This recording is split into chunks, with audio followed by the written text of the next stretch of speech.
চৌধনি ফুল তুলতে যাব, চৌধনি ফুল তুলতে যাব বাবুর বাগানে, হায় হায় বাবুর বাগানে। আনবো ফুল গাঁথবো মালা পরব দুজনে, আনবো ফুল গাঁথবো মালা পরব দুজনে, আনবো ফুল গাঁথবো মালা পরব দুজনে, মালা পরব দুজনে।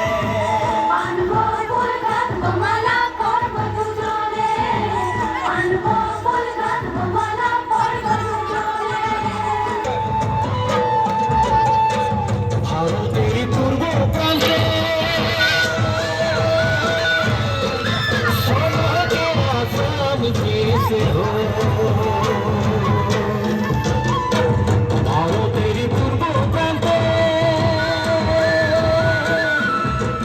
সমাজের আসাম দেশে হো।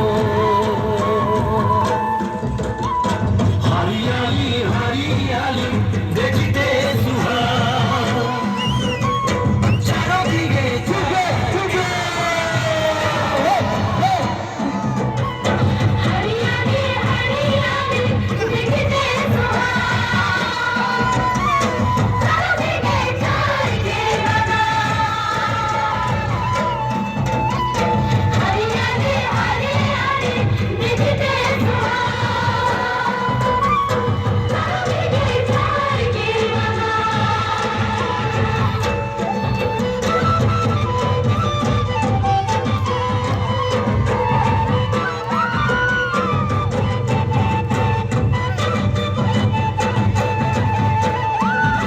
নদুৱাৰ ভিত্তিত যি প্ৰশিক্ষণ শিবিৰ, আচলতে আমাৰ অসম চৰকাৰৰ ফালৰ পৰা মাননীয় মুখ্যমন্ত্ৰী ডাঙৰীয়াই যি নেতৃত্ব গ্ৰহণ কৰিছে, যে সাংস্কৃতিক মন্ত্ৰালয়ৰ ফালৰ পৰা এই প্ৰশিক্ষণ শিবিৰৰ আয়োজন কৰিছে, যিটো গুৱাহাটীত আচলতে ঝুমুৰক বিশ্বৰ অভিলেখ সৃষ্টি কৰাৰ এটা সপোনেৰে আগবাঢ়িছে।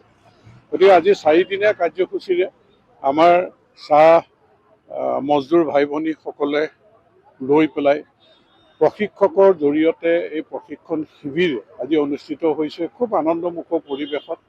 ইয়াত চাহ জনগোষ্ঠী আমাৰ ছাত্ৰ সন্থায়ো এক নেতৃত্ব গ্ৰহণ কৰিছে, চাহ মজদুৰ সংঘৰ ফালৰ পৰাও ইয়াত সহযোগিতা বা আদিবাসী লোকসকলক সহযোগিতা আগবঢ়াইছে, যে আমি সকলোৱে মিলি পেলাই আমাৰ যিটো আচলতে চহকী সংস্কৃতি আছে, কাৰণ চাহ জনগোষ্ঠীক বাদ দি অসমীয়া জাতি পূৰ্ণাংগ হ'ব নোৱাৰে। গতিকে চাহ জনগোষ্ঠীৰ যিটো চহকী কৃষ্টি সংস্কৃতি আছে ঝুমুৰ, গতিকে ঝুমুৰক বিশ্ব অভিলেখ সৃষ্টি কৰিবৰ কাৰণে আমি সকলো জাতি জনগোষ্ঠীৰ মানুহে মনে প্ৰাণে বিচাৰোঁ।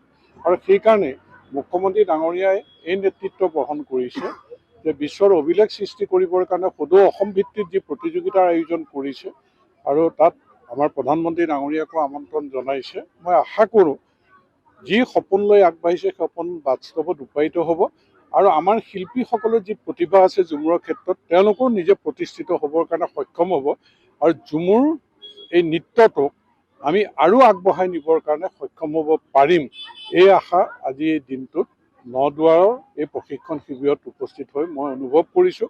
আৰু তেওঁলোকলৈ মই শুভেচ্ছা জ্ঞাপন কৰিছোঁ, তেওঁলোকে খুব ধুনীয়াকৈ নৃত্য প্ৰদৰ্শন কৰিব পাৰিব, আমাৰ অঞ্চলৰ তেওঁলোকে সন্মান বঢ়াবলৈ সক্ষম হ'ব। ঝুমুৰ, বিহু, বাগৰুম্বা বা মিচিং জনগোষ্ঠী বা এই নৃত্যবিলাকত সাধাৰণতে অসমৰ মাটিত বসবাস কৰা অসম মাতৃভূমিৰ সন্তান সকলোৰে গা ৰাজেই কৰে। গতিকে ঝুমুৰৰ গীত পৰিৱেশন নৃত্য পৰিৱেশন হোৱাৰ লগে লগে যিহেতু মই আপোন বুলি ভাবোঁ এই জনগোষ্ঠীটো। ফেব্ৰুৱাৰী তাৰিখে যি মাননীয় মুখ্যমন্ত্ৰী মহোদয় উপস্থিতিত আমাৰ চাহ জনগোষ্ঠীৰ আৱেগ ঝুমুৰ নৃত্য যি প্ৰদৰ্শন হ'ব, তাৰ কাৰণে আমি বাট চাই আছোঁ। আৰু তাৰ কাৰণে ইয়াত টুপিয়া চাহ বাগিচা খেলপথাৰত প্ৰশিক্ষণ চলি আছে। গতিকে আমি অহা 24 ফেব্ৰুৱাৰীলৈ আমি বাট চাই আছোঁ। লগে লগে আমাৰ যি ইয়াত প্ৰশিক্ষণ চলি আছে আৰু প্ৰশিক্ষণৰ এক সুন্দৰ পৰিৱেশ ইয়াত গঢ়ি তুলিছে আমাৰ স্থানীয় বিধায়ক পদ্মা হাজৰিকা ডাঙৰীয়া, তেখেতকো বহুত বহুত ধন্যবাদ জ্ঞাপন খোৱা-বোৱাকে আদি কৰি যি মেডিকেলৰ সুব্যৱস্থা কৰি দিছে তাৰ কাৰণে আমাৰ বিধায়ক মহোদয়ক ধন্যবাদ জ্ঞাপন কৰিছোঁ।